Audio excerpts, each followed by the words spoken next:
Welcome back to Chat Circle. Now, this impression matter and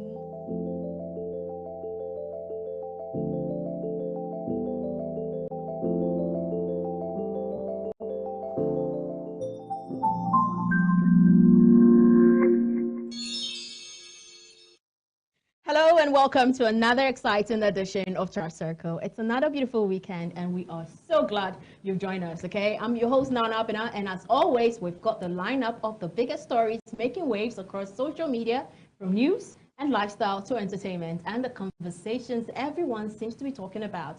Now, we'll be breaking down and sharing our thoughts right here on the show. Joining us today is somebody you know already, my favorite, the host of the most, Doris. How are you doing, Doris? I'm fine, thank you. It's always a pleasure having you on the show. Yeah, likewise. So today, we've got a lot to say, and we'll try our best to finish everything. To round up. Are you ready? I am.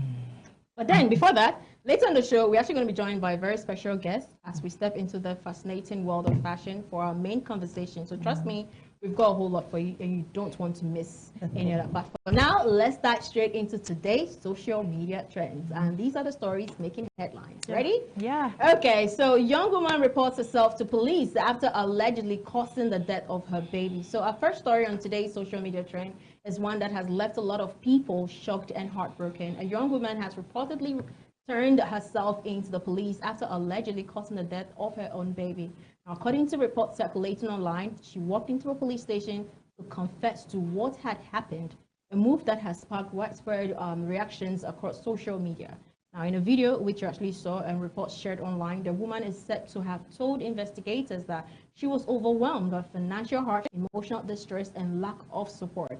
She reportedly claimed that she could not with the responsibility of caring for the child, leading to this tragic incident. Now, authorities have since taken her into custody as investigations continue. The case has generated intense debate online, with many expressing sympathy over the economic and mental pressure some parents face, while others insist that regardless of the circumstances, the loss of a child's life is it's a tragedy that demands justice. Now, mental health advocates have also used the incident to highlight the importance of providing support for people experiencing severe emotional and also financial crisis. As investigation continues, many Nigerians are asking difficult questions about mental health, poverty, access to support systems, and also how similar strategies can be prevented in the future. So this story, right? Yeah. I felt like she went to the police. It's okay. I feel like the police are keeping her at the wrong place. So can we also, away from mental health and everything, can we also talk about, how do you pronounce this word? Is it postpartum? Yeah. Can we, do Nigerians pay attention to that? I have not been there before, but read and listened to people and the struggle of what people go through. I think that's another conversation, one of our main segments we need to talk about for women. Now, a lot of women go through that. And it kind of have a way of affecting you. I don't know if we can put it under the room, under mental health or something like that. Could we also put it on that sector? But just as I said, she brought it to the police, but I feel like the police are leaving her at the wrong place. She's not supposed to be there. And she gives reasons.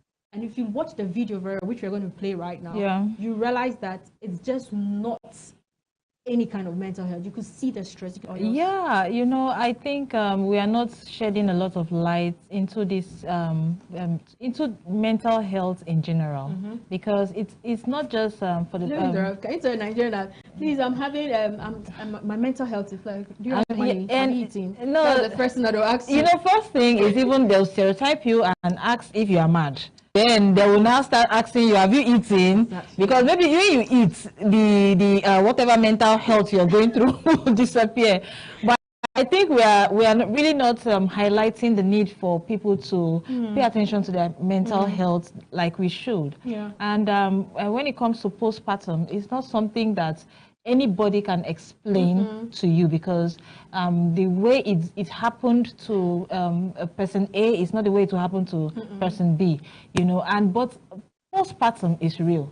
And seeing somebody in real life try to actually unalive her child because of postpartum depression, and it gets worse. There are a lot of extreme cases and all of that. And I just want to ask the police one question. What if she didn't come out to actually confess what she did? For her to come out to say, okay, I actually did this to my child, my beloved child that I nursed, I carried for 9 months, that means that lady was screaming for help. She needed to be in the right place, like you said, a mental health hospital. And like you said, the prison is not the best place to keep her, because she could even be in their custody and things will get worse than they should be, because she is supposed to be receiving health care for her mental health, taking drugs and being in the right place, getting the rest that she needs. And let's not even talk about the state of our police station. So imagine her complaining about being stressed and to the point of taking the life of her child, and now you now take her into your custody in the most unpleasant environment. That lady is screaming for help. I'm not excusing the fact that unaliving another person is okay, but I think we should focus on what the real issue is than just dancing around. Okay, so our next story right here is one that has sparked widespread outrage and also renewed the conversations around jungle justice. Outrage as Unijust student allegedly dies after a mob attack over missing phone. So 25-year-old University of Jos graduate Ibrahim Baya, actually popularly known as IB, reportedly died after he was allegedly tortured by a group of young men who accused him of stealing an iPhone 12. Now, the incident is said to have occurred at an off-campus residence in Jos Plateau State. Now, according to reports, Ibrahim had spent the night at a friend's apartment. The following morning, after an iPhone was reportedly missing, he was accused of being responsible. Now, instead of reporting the matter to the police, he was allegedly assaulted for several hours by a group of men. Now, videos circulating online appear to show the victim being tied up, humiliated, and also beaten. He later became unconscious and was taken to the Jos University Teaching Hospital, where he was confirmed dead. The Plateau State Police Command had since arrested 3 suspects in connection with the incident, while investigations continue.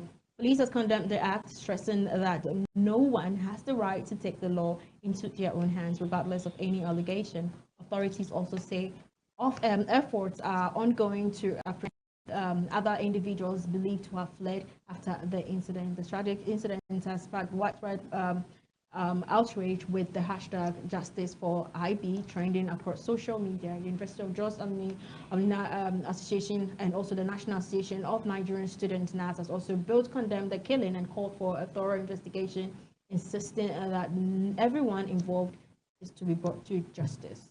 Beyond the calls for justice, the incident has also since again reignited the conversations about jungle justice in Nigeria, with many asking why allegations are still... I don't know, I think recently there's been like a trend going around where people are making people who still dance, you know, and all of that. Yeah, it was funny, and I was like, when I saw this guy hanging up there, I was like, this is really extreme. Like, why did we move from dancing to hanging? And I think there's another thing again I really want to highlight is the way people are feeling like they have any right to carry out any form of jungle justice on anybody. I highly condemn that. I feel that we should learn how to follow due process. You know, there are things that get people. Exactly. Do you remember there was a how do judges call it? Either those will be discharged and acquitted of all charges, or they will be found guilty and prosecuted. So I don't know when we made ourselves judges to this. Do you remember that Uniport boy that was? I remember clearly. That I didn't even see. And that. we can go on. There are a lot of cases. There were I don't know if I'm calling correctly. I think Apo boys. There was a time that 4 boys were killed.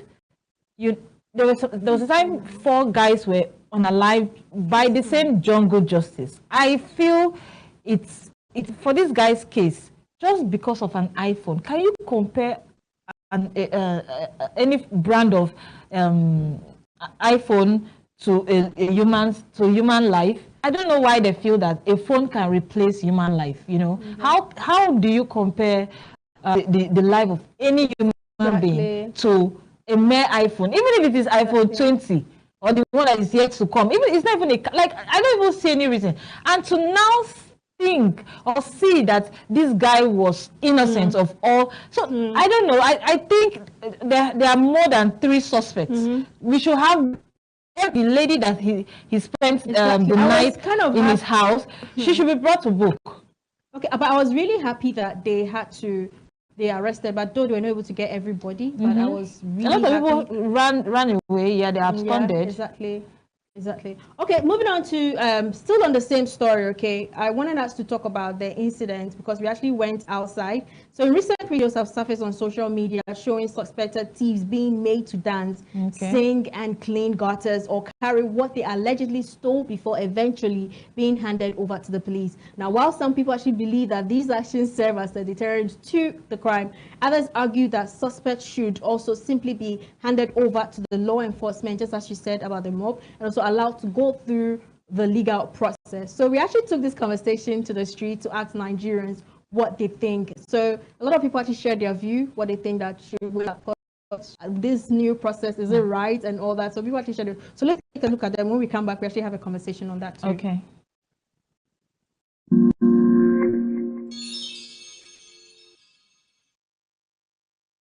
All right, so first of all, my name is Daniel Essien. I'm a student of the Department of Communication at University of Uyo. This year, I think for the past 3 months, if you go through TikTok and Facebook pages, videos of thieves or armed robbers being forced to dance, they will play music for them, and they will tell them, like, in fact, they will be giving them the step to actually perform. So I think, for my own opinion, they do that basically for content and engagement purposes. But the right thing is, whenever thieves, you take that person to the proper authority, the proper security authority, which is the police. The police is the only people that can handle such cases. Doing stuff like that is not any way discouraging. Anything that wants to discourage crime is being that person going to the prison to go and stay, or maybe that person being arrested. For you to just steal and then they carry you to start dancing, it doesn't discourage stealing. I think, from my own opinion, I think that is just pure entertainment, pure content engagement. It's being caused by the community people. The best thing is for them to call in the police to come and take that person. But in this present Nigeria, they don't even call the police. They just take justice by themselves. It's either they carry tire, put on the person's head, then pour fuel, and they burn the person alive. Those things are not actually proper. Them doing that thing is even a crime on its own. The best thing is to carry that person, or you just call the police, then the police will come with their van and pick up that person. I think that's just the best way. Thank you. Good day, everyone. Standing before you is Rejoice Adbn, a 300 level student and Media Studies University of Uyo.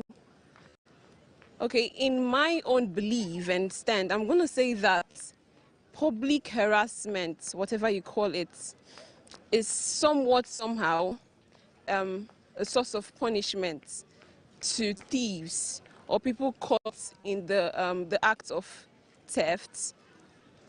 Because I don't think that even as a human, you're going to wake up one day and the next thing that comes to your mind is taking what does not rightfully belong to you. So whatever punishment that is being meted out to you, who is the criminal or the offender of the law, you take it in because it is what you brought upon yourself. Yeah, so any kind of punishment that is being given out to you there, you would have to rather take it in because you caused it. Yeah. There is a constitution guiding Nigeria as a country. So I don't think that as a citizen of Nigeria or as an individual, you should carry out laws into your hands. Okay, there are rightful things and laws that you should do, and there are things that you should not do. So I think that as an individual, and you are in a case scenario where there is an act of theft or any other criminal activity that happened to be there, I think you should take the person, the criminal, to rightful authority who is going to met out the punishment and not you.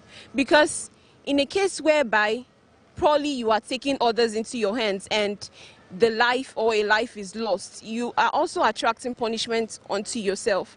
So doing things accordingly is right. Somehow taking laws into your hands may be right as you may seem to see it, but doing things right is actually right, which is taking laws to the rightful authority and not you as an individual. My name is Laura and I'm in 200 level. I don't think it's a good idea because I feel that if they should catch them now stealing, the best thing is to hand them over to police. But instead they will have to do what pleases them, do all kinds of things. Okay, what if in the process that person should die?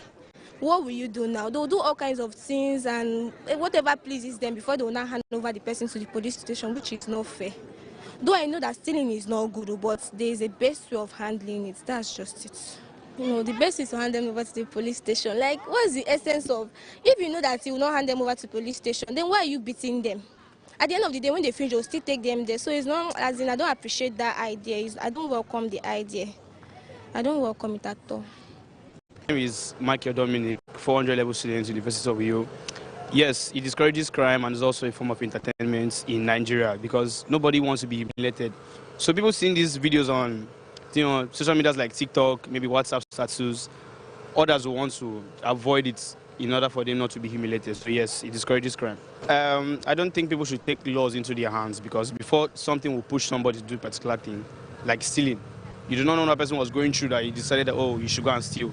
So the best thing for people is to actually hand them over to the police or ask them like their reasons for. If there's a possible way, you help them so that they'll change because there are people that actually do change. Yeah. My name is Emmanuel. I'm from Department of Insurance and Risk Management, 300 level. My own opinion is that when such situation happens, you have to find out from the criminal what he or she stole, not to carry the person's issue on top of your head. You have to ask the person what he or she has done first before you take precautions. I think that the rightful source for this issue should be taken to the police, not people around or not people in an environment, in such an environment. The best people to handle this situation, if such situation comes, is the police. You hand over the person to the police, and from there the police can ask the person what he or she did. That's where the opinions we're able to gather so far. Back to you, Nana. All right, thank you so much, Queen. So basically, you've heard of what a lot of people actually had to say. But before we move on to the next one, what is your view? Like, I'm not in support of the mob. I'm not in support of people stealing. I'm not in support of even this. But this new trend is like basically like every week we are seeing that. Yeah, I for one, I thought that okay, this was hilarious because after the whole charade, the dance, the singing, the other guy that was singing, and it was really funny. Yeah, he was trying to get the notes. So but after that, I think they took him to the police. But going as far as killing someone, torturing the person. I think, in fact, when you go under some of the comment section, you will see that some people are of the opinion that he was set up, there was like some sort of there was a sort of, because why did you beat him? Like, you took it too personal. I even look at the brand of the phone, I'm like, yo, like when I saw it, I was like, we used to call it palasa, because at this point, this guy was a model, this guy had prospect, this guy had vision, this guy was he had his life, and you just took his life unjustly. I believe all of them will be brought to book. And anyway, you know. Anyway, let's go into the world of football. Super Falcons ready for WAFCON. Of course, they're actually ready already, as hotel theft allegation and racist abuse spark outrage. So let's head over to the sports. And also, first of all, a huge shout out to our very own Super Falcons as they continue their quest for an 11th Women's African Cup or WAFCON title in Morocco. Now, although the team got off a disappointing start with a 3-2 defeat to Malawi in their opening game, a lot of us were like, okay. But we are keeping our fingers crossed and hoping the Falcons bounce back stronger in their remaining matches. Now, we are certainly wishing them all the best as the tournament actually continues. However, preparations for the tournament have not been without controversy. Ahead of their opening, I don't know if you saw the video match, several Super Falcons players actually alleged that cash went missing from the hotel room while the team was camped in Casablanca in Morocco. Now, forward Esther actually was among those who spoke publicly about the incidents, alleging that she lost $700. Now, she also claimed that a number of her teammates were also affected and also expressed disappointment with the response they received after reporting the matter to the hotel management. Now, following her comments, Okoroko actually became the target of racist abuse on social media, with several accounts posting offensive comments and racist imagery directed at her.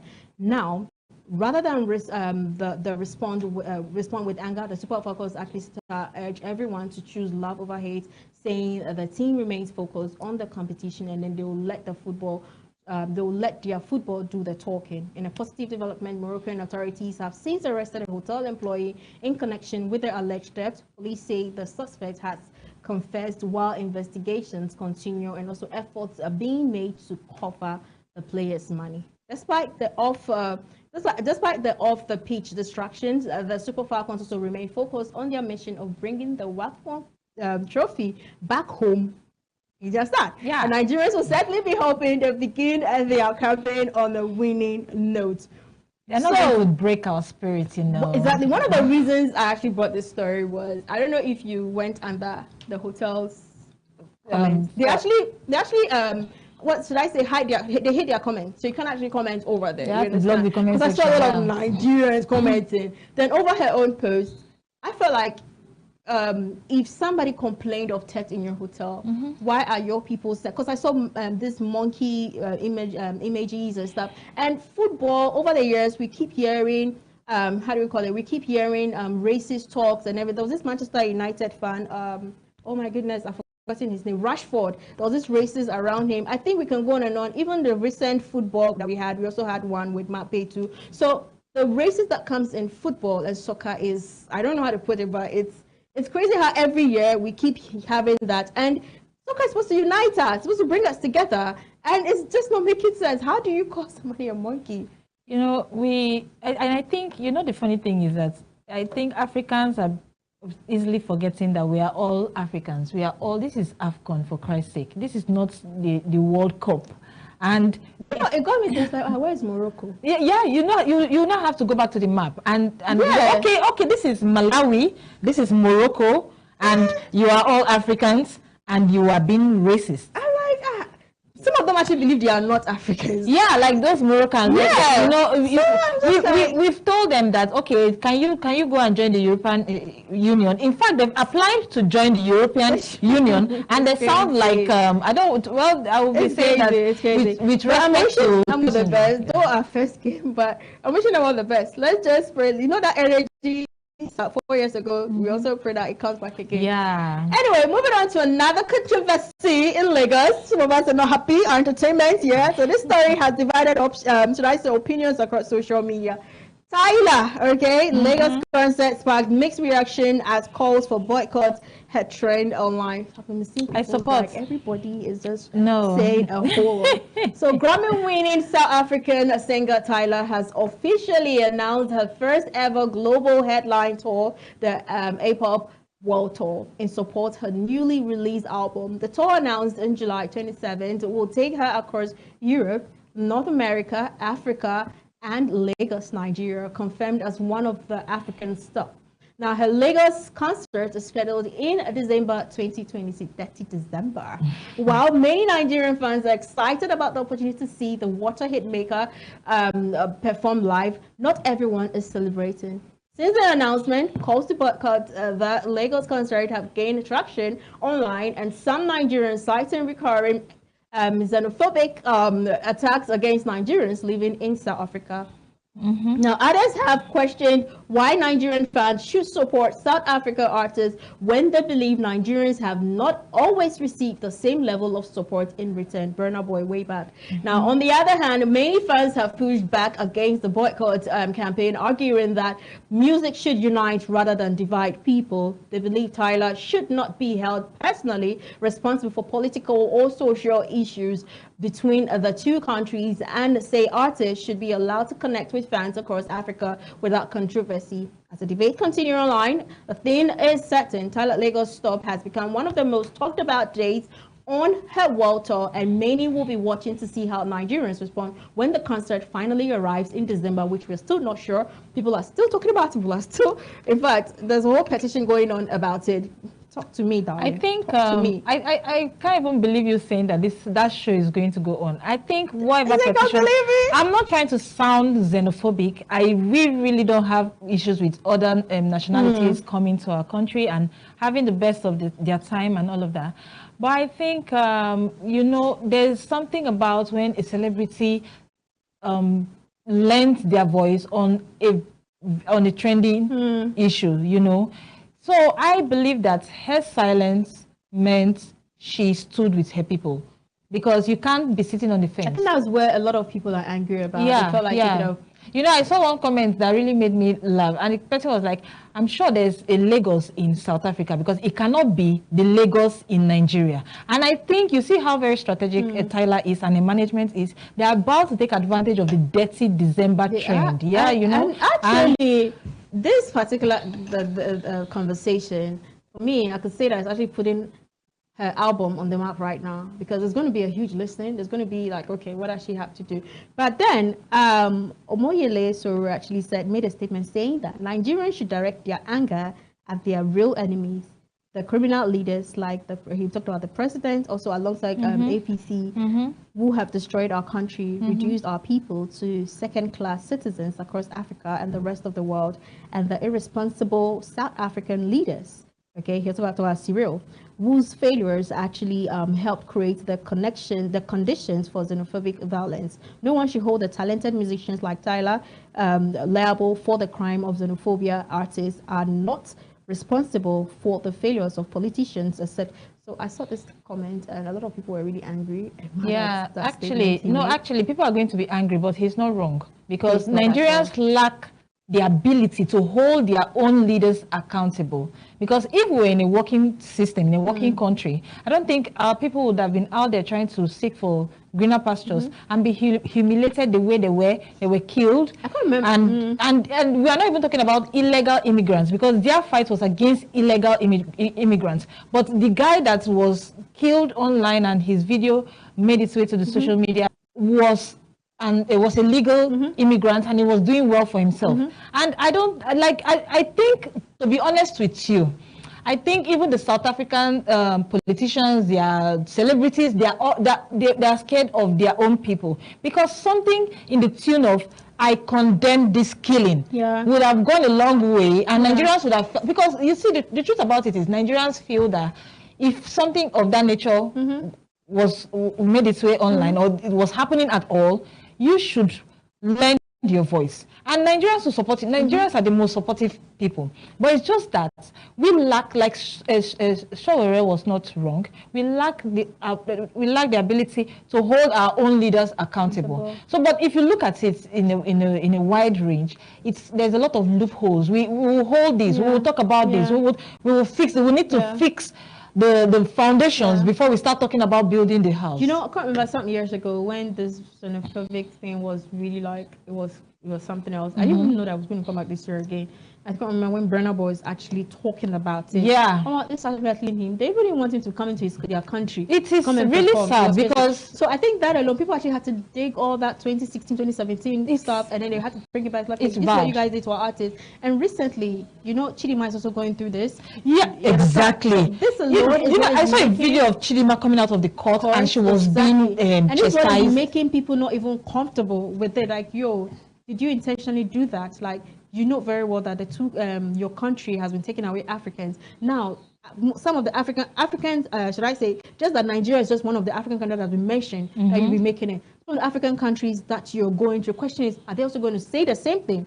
There's a possibility they might have issues like, okay, you're coming to perform, but you never use your platform to voice out xenophobia. Exactly my point. That is what I think. That's what I'm saying, that she wants to jump on the Dirty December trend because she knows, of course, that period she's going to sell a lot of tickets. It's a marketable place. Exactly. When it comes to support, Nigerians will support it to the end. Anyway, and finally, from entertainment, congratulations are in order for one of Nigeria's most talked about influencer couple, talking about Pella and Jarvis, as they are tying the knot today. Okay, so moving on. The couple officially began their journey as husband and wife earlier this week after completing their civil wedding registration on Tuesday. And today, all eyes on their highly inspected white wedding. Wedding has dominated conversations on social media over the past few weeks, from the announcement that the ceremony would be streamed live for fans across YouTube, TikTok, and other platforms to stunned guest list expected to attend. It's undoubtable that one of the biggest influencer wedding of the year, if you're going to be real, I don't know, your official expression says something else. Now, another major talk about has been the Ashurbi package, which the price generated plenty of debate online. While some Nigerians felt the package were too expensive, others argued that attending a celebrity wedding is a personal choice and the guests are free to decide whether or not to participate. Now, beyond the glamour and the online conversations, many fans have also shared messages of support and also well wishes for the couple as they begin their new chapter together. From all of us right here, we want to say congratulations to them. We wish you a beautiful wedding celebration today and a lifetime filled with love, happiness, and lasting memories. I saw the part where during their court wedding, where the woman was like, I think 5 years. Yes, imprisonment. If you are not, you had to go and say, madam, please don't ask a question. Like, this is the first time I'm hearing somebody, you're wedding, I was like, please don't ask a question. Like, you didn't ask all the questions prior to the day of your wedding, and you know. But I'm happy for them. Congratulations to them. Bella has to find a way to make it funny. But you know, it was on this same show that I was advising Jarvis. And it's almost as if I'm chewing my own words. I'm taking them back. Please take it back. And now, you better come back. Come back. Come back to your words. I have, because we thought we were you know, sending out no, you were sending your own. No, all of us did. I think we all did. In fact, Simple did. Like you. I don't amazes me the part is like how elderly people will set ring lights and they're actually advising these guys. And you know, leave them alone. If it wasn't even this show, I wouldn't have even bothered. I think the guy, look, at the end of the day, he's doing something which a lot of people are not doing. I don't know if I should say this, but you know, she looks heavy. I don't know if she is. Yeah, how many men who are older than this guy will actually do? Can we just at least, let's give flowers to someone that deserves it. How many men will take responsibility? Yeah, but you know, somehow I still feel like Jarvis was kind of under, let's say, social media pressure to be with this guy, because I think that there were a lot of, okay, this guy, he doesn't know whatever it is, I'm not intelligent. I'm part of it. I'm happy for you. No, it doesn't stop me being happy for Jarvis and Pella. Even if I'm not happy for them, they're getting married. They're already married. So it is what it is. You have to be happy. No, I have some people that are not happy, but they are still married. See, my happiness will not even change the fact that. All right, let's wrap up for today. This is the last story. A woman allegedly locked out mother's funeral after failing to meet burial contribution. So finally, we're actually wrapping up on today's social media trends with a story that has stirred strong emotions online also ignited conversations about family relationships, financial expectations, and the rising cost of burial. So a woman in Edo State has reportedly prevented from entering the venue of her own mother's funeral after allegedly failing to contribute the amount requested by her siblings towards the burial expenses. According to the report, the woman's siblings had asked her to contribute 2.5 million towards the cost of the event hall. I don't understand what you want to bury. However, she explained that as a civil servant and a single woman who could not afford that amount, although she reportedly made a financial contribution, it has said to be less than what was requested. On the day of the funeral, the situation reportedly took a dramatic turn when she and her guests who came with her were allegedly denied access to the venue. Videos and photos circulating online showed the woman remaining outside the hall in the rain while she reportedly entertained and also served her guests from the boot of a car. I don't know, I can go on with this story, but it's paining my heart. Are we burying... I don't know the pressure that comes with family these days, but... Are we burying our loved ones or we are performing well for society? Because it's as if we are trying to impress the living instead of honoring the dead. I also feel that at what point does honoring the dead become a financial burden for the living? And why are we putting a lot of 2.5 million naira? When people have been doing refreshments outside with canopy. And after we bury that dead person, what if that's the entire savings I have? So after I bury that dead person, I will now come and start from the beginning. What if, God forbid, the woman, because of out of poverty and hunger, she dies too? So if you will not tax yourself another 2 point, it was when I saw the video, I was like, really, this is ridiculous. Really. And but it's what we find ourselves later. No, but that is the norm now. The pressure in weddings, the pressure in burials is really out of this world. I just pray that she's able to get herself back, because there's this embarrassment that comes with it. But I'm happy that she was able to feed her own people that came with her and everything. Anyway, that's it for today's social media trend. Doris, thank you so much for joining me. You're an amazing... It's always a pleasure having you on the show. Always give, like, your energy is amazing. Like, really bringing vibes and everything. So coming up next, we are shifting gears as we step into the exciting world of fashion. Our main conversation today is titled Beyond the Runway When Fashion Speaks. So we'll be joined by a runway model, a fashion enthusiast, who will be sharing her journey, her experience in the industry, and how fashion has become a powerful form of expression. Stay with us, because you, or should I say me, I don't want you to miss any of the conversations for today. So we'll be right back, don't go anywhere.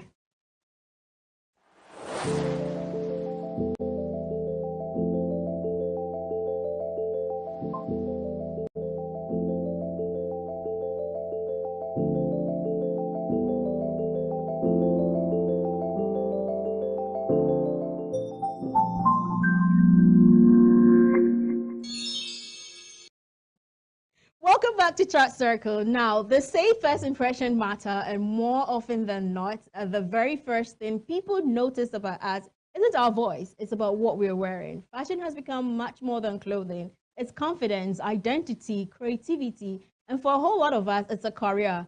But while we admire the glamour on the runway and stunning photos on social media, we rarely talk about the discipline, pressure, and the hard work behind it all. Today, we are going beyond the runway to explore how fashion has become a language of self-expression, the realities of professional modeling, and also whether technology, especially artificial intelligence, is changing the future of the industry. Joining me today is someone who knows this world firsthand. Now, our first guest, or should I say firsthand, our guest for today is also Gariba. Oh, my goodness. I'm still going to have issues with this. I'm so sorry. Now, she's actually a professional runway and editorial model whose passion for fashion has seen her grace some of Nigeria's biggest fashion platforms. With 4 years of professional modeling experience, Awesome has worked Uyo Fashion Week for 4 consecutive editions, including this year's event, and also has featured at Nuke Fashion Week in Port Harcourt, alongside several other fashion showcases. Now, she's worked with notable designers, including House of Bora, Maya Tafu, and Lady May, collaborating with photographers and makeup artists and also creative brands. Now, for Awesome, fashion isn't just about looking beautiful, it's about expressing yourself before saying a single word. Thank you so much, Awesome, for coming through. Thank you, Nana. I'm sorry for murdering your name No, once it's fine. again. It happens almost all the time. You're good. You look beautiful, by the way. Thank you. You You're look actually gorgeous. like playing the role right now, seriously. But before I ask about your journey, I want to know your view on this. Fashion is often described as a language about without words. As someone who lives in that world, in the world every single day, do you think what we wear really tells people who we are, or do we sometimes judge people too quickly based on their appearance? Okay. First of all, fashion is a way of introducing yourself initially to somebody, because before we speak, our appearance often speaks for us. But I think that, yes, some people do jump into conclusions and they judge people based on their appearance. Like, dressing sometimes depends on your mood. For instance, I'm a model, and people have this impression that I'm supposed to look classy all the time. I'm supposed to look fashionable. That comes with it. Yeah, and I'm like, there are some days I wake up and I just want to throw on a big hoodie, joggers, and step out. Like, I'm a human being, of course. But when they see me, they're like unimpressed. And I'm like, I'm not living to impress anybody. Does the pressure affect you sometimes? No, it doesn't. It doesn't affect me at all. I decide to dress how I want to dress. But you should know how you should dress to certain occasions. Yeah, you know the dressing code. The dress code and for organizations and occasions you're going to. Let's talk about your journey into modeling. Did it come naturally to you, or it was something you had to learn and develop over time? And at what point did you realize that, you know what, this is passion, this is like no more hobby, this is something I really want to turn into money and make money out of it, business? Okay, so yeah, modeling came naturally to me. I feel it's a talent I was born with. Let me share my experience, how it started. So when I was a child, I used to love wearing my mother's heels. I used to love wearing her heels. I wore her shoes because it was something I found exciting. I always loved wearing her shoes. And I also loved watching fashion shows. I loved watching catwalk. I loved watching runway videos. And I would say that's where the passion developed. Yeah, because I found all those, videos, they were exciting to me. And that's where the passion developed. It was strictly passion till my family, my friends, they kept telling me, can't you do more than just watching? Try, practice, and become one. And I thought, why not? Because, 2 months of training before I began working fashion show. And that was how it started? Yes, from there. Wow. Okay, now, social media has made fashion more accessible than ever. Almost everyone is creating content, posing, building personal brand. Now, in your opinion, what's the difference between being photogenic online and being a professional runway model? Okay, I feel anyone can take pictures. You just have to have the good lighting, the camera, and then you pose and put it online. What we see online is basically the final result. We don't see what happens behind the scenes, the editing and all that. Runway is life. There is no retouching. As you are walking, everyone is seeing you. Like, even when you make a mistake, there's no chance for you to go back and, I want to start again and walk. So that's where professionalism comes in. You need to know how, because mistakes happen. I've had cases where I trip my dress, but there's a way I handle it. So it takes more than just knowing how to take pictures, being photogenic. Being a professional model, it's you have to be disciplined. You have to know how to carry yourself in public. You have to know how to, speak. You know how to carry yourself, compose yourself. So it takes much more than just taking pictures to become a professional model. Okay, now the modeling industry is not way back how it was before, where basically it was certain people couldn't be models. You get me? Now, we are seeing more conversations around body diversity. We are seeing conversations around skin tones, and also everybody is now included. Now, do you think the industry is becoming more inclusive, or or should I say we still have a long way to go? Yes. As I said, gone are the days where a lot of models were light-skinned. I had this rumor where somebody said it's easier to edit their pictures. It's easier to work with them easy. But lately, we see people really coming out. Most of them, I think, even darker than your shades, and everybody seems to be, should I use the word courageous, or people actually ready for the runway? Yeah, I would say the industry is becoming more inclusive. It's no longer back then how they were only strict on, some certain heights, a particular skin tone. Now we see even plus size models like Uyo Fashion Week, May, this season that happened. I think this year it had a lot of plus size. A lot of plus size models, and it was beautiful. Fashion should, it shouldn't limit people. I think everybody, because different models, their uniqueness is what makes the runway more interesting. So it's more inclusive and it's making it exciting because we see different people bringing their own thing, their own creativity, and it makes it more interesting. So yes, it's becoming more inclusive. Before I ask the next question, Uyo Fashion Week is one of, should I say, is one of the biggest events in Uyo. Yes. It brings a whole lot of people, different models, everybody coming. And I know you, just as you said, you've been on the runway of Nuke, Potako. Let's put that one aside. Let's talk about Uyo Fashion Week. You've been 4 years, and let's be real, they've also been 4 years, like from the beginning and everything. How has that journey been like? And for you, what was the impression? First time you actually had to go on a runway, you're like, this is the first thing, you get me? But like, how was that journey? Okay, at first, I would say tense. I mean, this is the very first time I'm doing this thing. But immediately I came out from the runway, and I saw the light in my face. I knew I could not mess up. My family, they're watching me, and me, I had to make myself proud because this is something I had passion for, and I want to take it further. So I knew that I had to bring in my A game. I had to continue, and it was fun. I would say Uyo Fashion Week, it gets better every season. Okay. No, Lady May is very, very creative. I love that woman so much. She brings in unique things to each season, and it's always so interesting. The very this one that just rounded up, it's been the best so far, and I know that it gets better. The next season will be better than it was this year. Nice. So, yeah. And as working with Maya Tafel, what was it? Maya Tafel, okay, that was the very first time.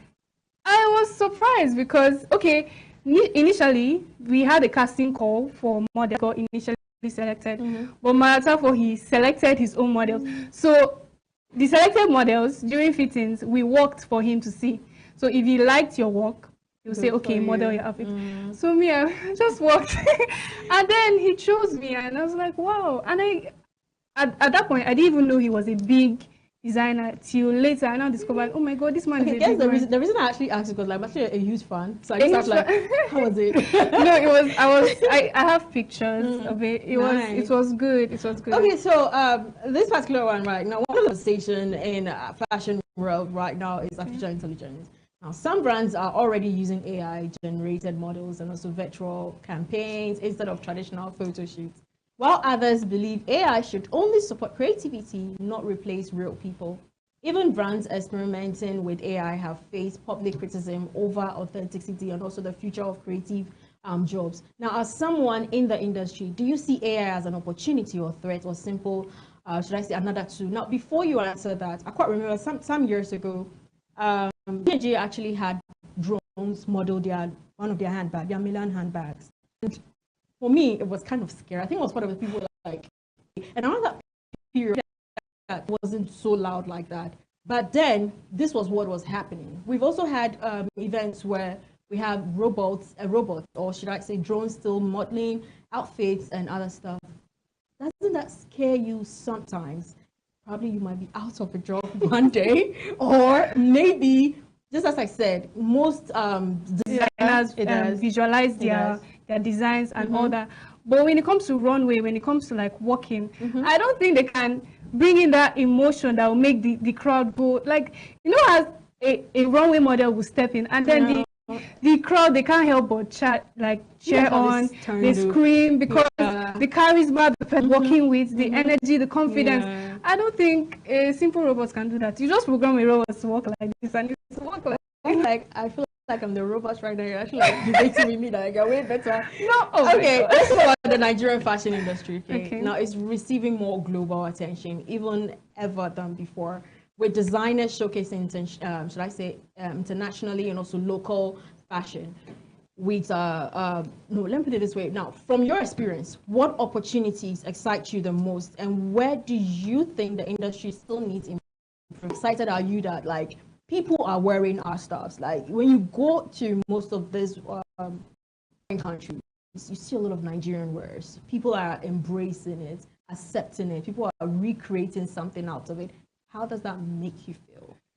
I mean, it's exciting that Nigerian fashion is gaining audience globally. Yeah. Because this is something back then that it wasn't seen like it's seen now. So it's exciting. It's one of the most exciting things as a model to like know today.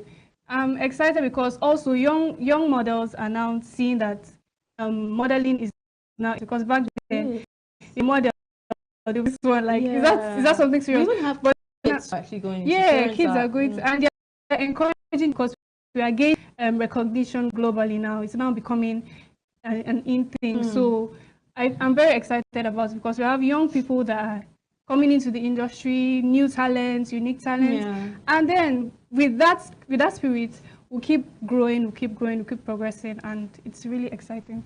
Okay, so I need you to imagine this, okay? Many young people want to become models because they love fashion, but they don't always understand behind it.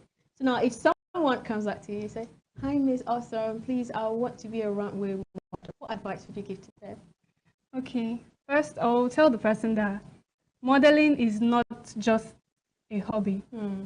It's a career. First step. Yeah, it's a career. So you have to have the right mindset first. And you have to be disciplined, you have to be committed, you have to be serious about this thing. Because some people just come in because they see people doing it, or because of the glamour, the trend. Oh, I want to be working where celebrities are, let me just work so that they'll see me. You have to have the right mindset if you want to sustain your career as a professional model. So come in with the right mindset, invest in the basics, learn your catwalk, practice, stay healthy as well, focus on your skin, you know, because your skin too is your selling point, and then also build your confidence. One of the most outstanding qualities a model can have is confidence. When you're confident, even if your work is not that perfect, it's how you carry yourself, and people are like, wow. So build your confidence, and also do not compare your journey to other people's journey. Focus on being the better version of yourself. With that, you can grow. And also, do not mistake your values. Do not compromise your values. Rather, your character, your attitude too matters. So do not compromise your values. Okay, so I want you to share your most embarrassing moment on the runway. Unless you're trying to say like every day was always smooth. Like, did you ever? And how did you come out of most challenges you actually go through? I've not really had like a terrible experience where I trip and fall. How about challenges? Challenges should be some outfits. There are some outfits that you wear that you cannot properly work on. Like let's say a bridal fit that I wore once. My walking open, like it's kind of tight, and then it was from the hip down. Yeah, it was the way I was walking was robotic, and I wasn't honestly feeling myself. And when I don't feel my walk, I'm a bit down because I know that God, I didn't like the walk. When I like my walk, I know that I did well. So the challenge I'll say is some outfits are not really comfortable to walk in, but you have to work on them. You cannot tell a designer no. And how do you deal with no? How do you deal with no? No. Rejection, no. We can't take you. Oh, okay. In castings, in casting. Have I been rejected? Oh my goodness, nice. I pray to God you keep that record. But it's a normal thing in the industry because there are some fashion shows that they have their requirements. You might be good bringing in my best, but maybe they want fair models, or maybe they are strict in the height. Like for girls, the height is like 5'9". You have to be 5'9". For boys, 6 feet. They are strict in it. You might be good at your catwalk, your appearance, and all that, but they won't pick you because they have their own qualities. So you just have to, don't be discouraged. Just keep pushing, keep practicing. All right, awesome. Before we let you go, we've got this and that game. I want to play it with you before you go. So, are you ready? Yes. All right. So the first one: sneakers or heels? Heels, of course. Runway or editorial? Runway. Black or white? Black. Ankara or denim? Denim. Okay. Milan Fashion Week or Lagos Fashion Week? Lagos Fashion. Wait, what? Milan Fashion Week. I was like, really? Milan Fashion Week. Yeah, Milan Fashion Okay, Week. photo shoot or fashion show? Fashion show. Designer labels or thrift finds? Designer levels. Okay, minimalist style or bold fashion? Both? Can I say both? Okay, bold fashion. Okay, morning show prep or late night fittings? Late night fittings. Okay, one perfect outfit or 10 trendy ones?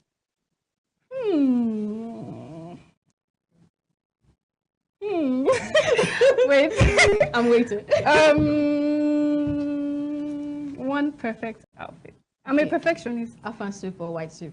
Please do not mention Afan soup, please. I love white soup. Okay, so looking ahead, what kind of legacy do you hope to build? Not just model, but then also as someone contributing to the Nigerian fashion industry. Okay, I would love to be remembered as someone that inspired young models, somebody that made someone to dream big. I also love to train young models, have my own modeling agency where I can train and guide models and work international runways. I believe if I can do that, then I've achieved something in my life. It's so, just like your beautiful name, it's so awesome having you on the show today. Thank you so much for joining us. I'm wishing you all the best on this part, and we get to see you in fact, next year, like bigger projects, bigger runways and everything. It's been inspiring hearing your journey and also learning that fashion is about much more than what we see on the surface. It's about confidence, discipline, creativity, and telling your story without saying a word. And to everyone watching, remember, fashion may speak before you do, but it's your character that leaves the lasting impression. I'm Nana Abina, and this has been Chat Circle. Thanks for watching, and we'll see you next time on the show. Ciao for now.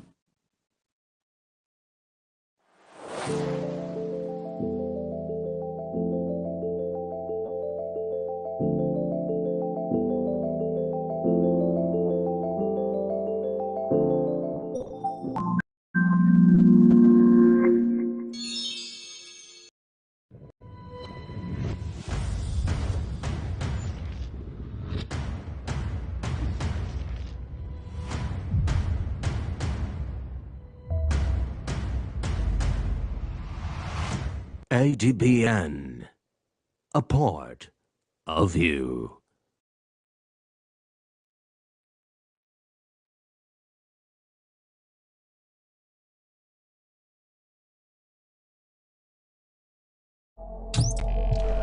Every second, a story breaks. President Bola Ahmed Tinubu has formally presented the 2026 appropriation bill to the National Assembly. The nation reacts.